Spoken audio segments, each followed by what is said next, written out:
welcome to my channel. April here. I am so glad that you are joining me today. Today's video topic is 7 time management mistakes that writers make.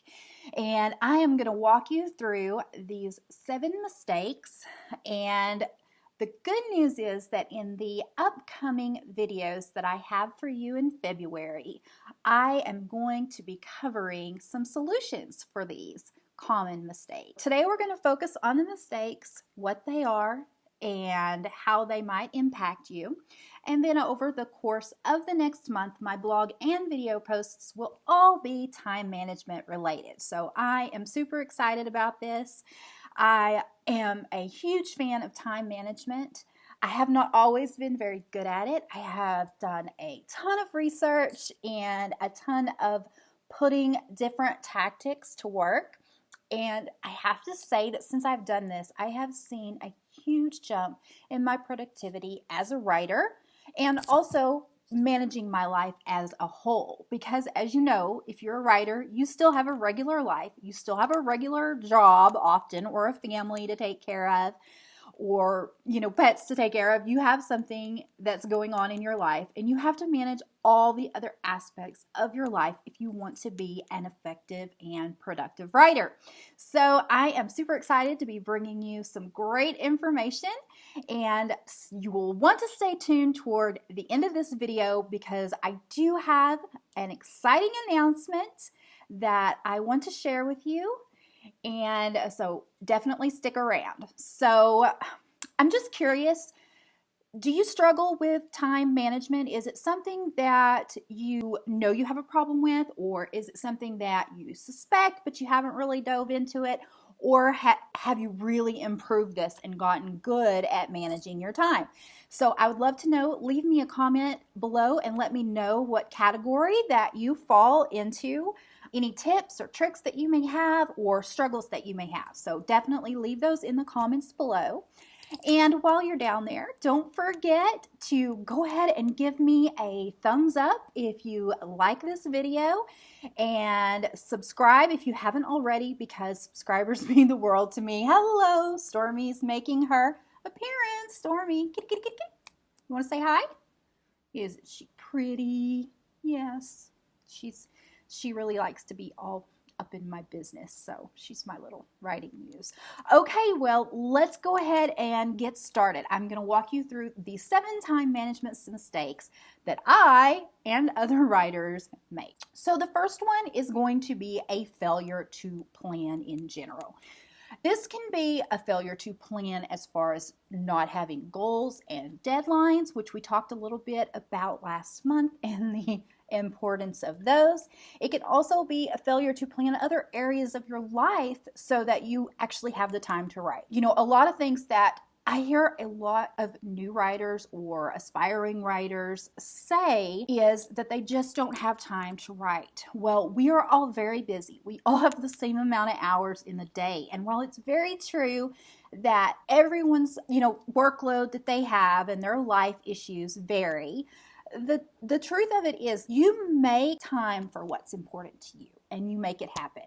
If you are absolutely in love with a TV show, you're probably going to set aside time every week to watch that. As a matter of fact, you may drop other things to do that. And I really believe that if you plan in your writing time and if you plan your life, even though it may sound a little constricting, it's really going to make a big difference. So we're definitely going to be talking about this coming month of February. So number 2 is the failure to prioritize or prioritize correctly.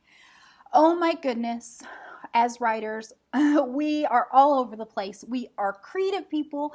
We have so many ideas for books and stories, and we get distracted by new ideas. We get distracted by all of the things that we need to do as a writer, and we don't prioritize our time correctly. And when you're not spending the majority of your time on the most important tasks related to your writing or to your life, everything is going to be out of balance. So we're definitely going to talk about prioritizing and how to get those priorities in line with your goals. Number 3 is failure to use a to-do list or a task list. I am a huge fan of task lists. I'm a huge fan of to-do lists, lists in general. I love making lists. And they are very powerful tools, but not everyone does love lists. Not everyone uses them correctly, and I have definitely been guilty of this in the past.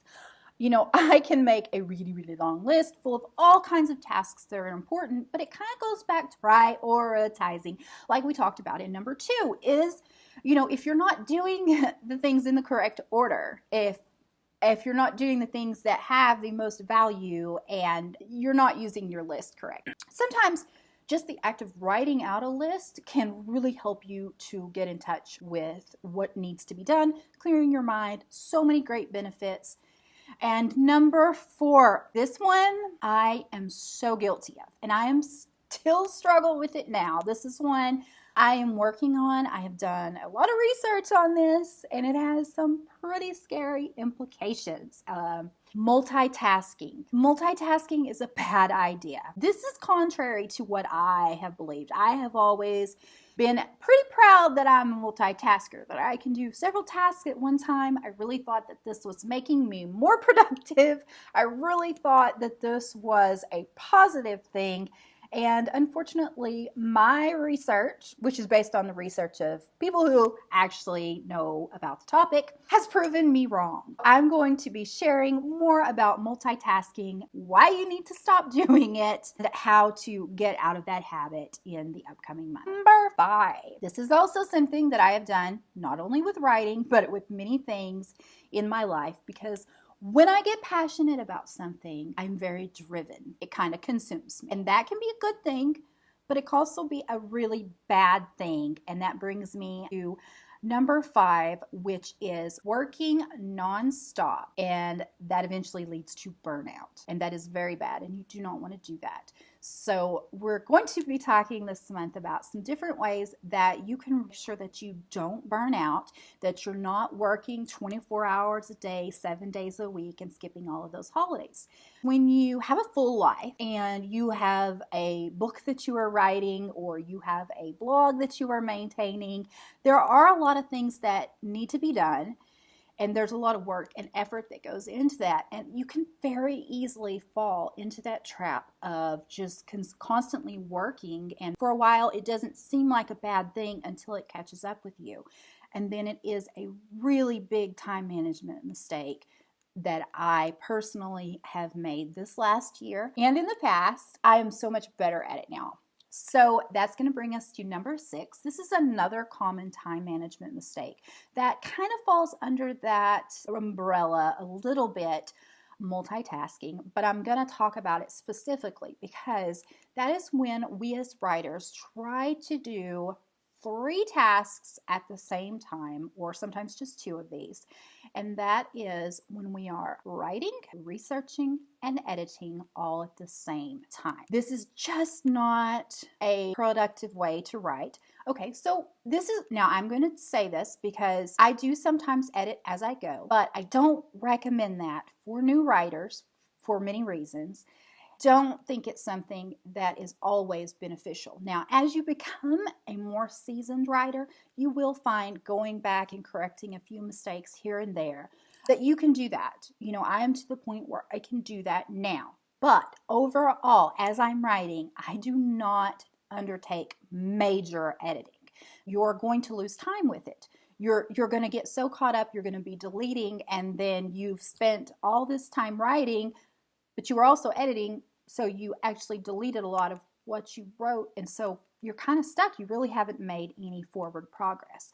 In writing, I think it's really important to be making that consistent forward progress so that we don't get discouraged, so that we don't fall into writer's block, so that we don't lose our passion for our story or, our book, whatever it is that we're writing. Also, the other thing that falls into that is when you're writing and then you think, okay, I'm writing this car scene, and now I really need to research exactly how this car accident might take place. And then you're on YouTube and you're looking up videos, and this is not a bad thing, except this is your writing time, and you're not writing, you're researching. If you know what you're going to be writing because you have a great outline, it's really easy to do some of your research before you start to write. Or you can flag it and you can write the scene to the best of your ability, do some research, come back, fill it in. You know, those are valid options. But what I'm talking about is in your first draft writing, it is generally not a good time management decision to research, write, and edit all at the same time. Number 7. Wow, procrastinating, guys. This is a big one, and in general, people tend to procrastinate. It's normal, I think. But is it effective time management-wise? Of course not, and especially when you're writing, procrastinating can be a huge thing. I mean, I don't know about you, but me, there have been so many times that I have put off a task for a ridiculous amount of time, and then when I finally sat down to actually do the task, it only took a few minutes, and I wasted like all of this time and all of this effort procrastinating for no good reason. So we will be going into the reasons procrastinate and how to turn that around. So that is the 7 time management mistakes that I see a lot of writers making, and like I said, that I am guilty of. And I cannot wait to bring you some great solutions. I would like to say there was no video last week because I got sick.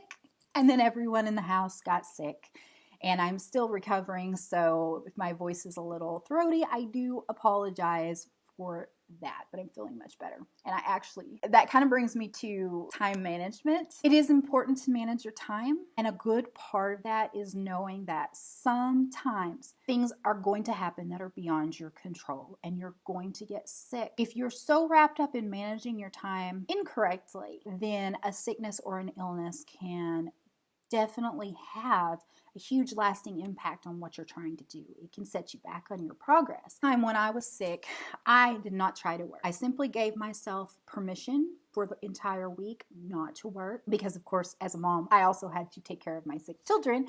So while I did do a little bit of work here and there, I gave myself permission not to work because I had planned my time well. I actually had accomplished a good majority of my goals into the week before we got sick. And so that was a really good feeling. What I didn't get to do was film videos. So I did get a little behind and I wasn't able to bring you the video that I had planned last week, and I do apologize for that. Exciting announcement. Now, if you are following me on social media or you have subscribed to my newsletter, then you have already gotten this news flash.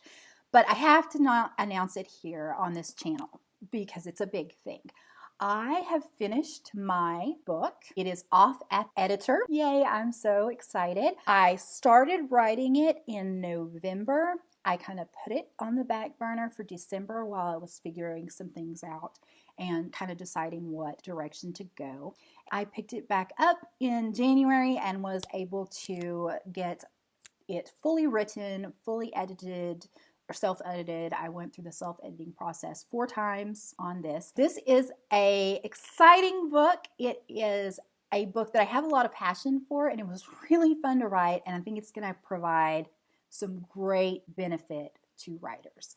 A nonfiction writing prompt book, but it is not your average writing prompt book because it is designed to be used along with your current fiction work in progress so that you will actually be developing content for your actual book from some of the prompts in here, or building backstory or improving your writing techniques and skills in some way as you use these prompts. So I am to the point where I am ready for beta readers and reviewers, and I am offering a free ARC or advanced reader copy of this book in return for your honest review and feedback.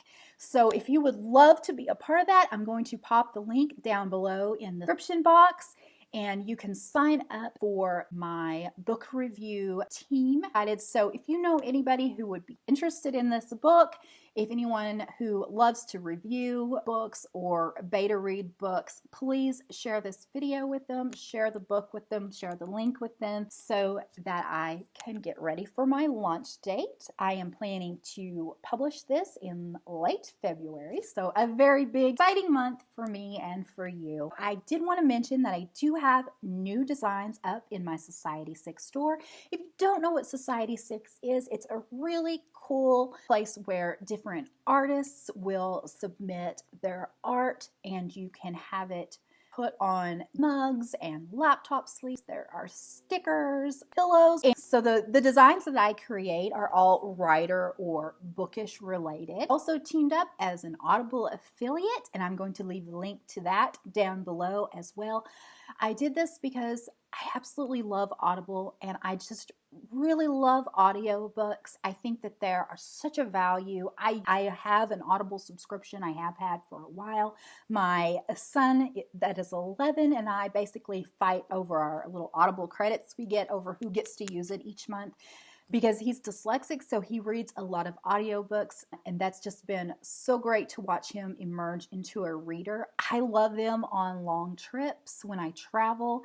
They're just, to me, they bring books to life in a different way, and they just give you access to books. So if you have not tried Audible, do try it out, and you can use the link below. All right, guys, that is all I have for you. I am super excited for February, for time management, for finding new beta readers and reviewers for my book that I'm so excited to publish. And as always, if you haven't already, please take a moment to subscribe to my channel, or hop over to my website, which is www.authораpril.com, and sign up for my newsletter so that you can be among the first to have access to new things as they have a beautiful and bookish day, and I will see you next time. Bye.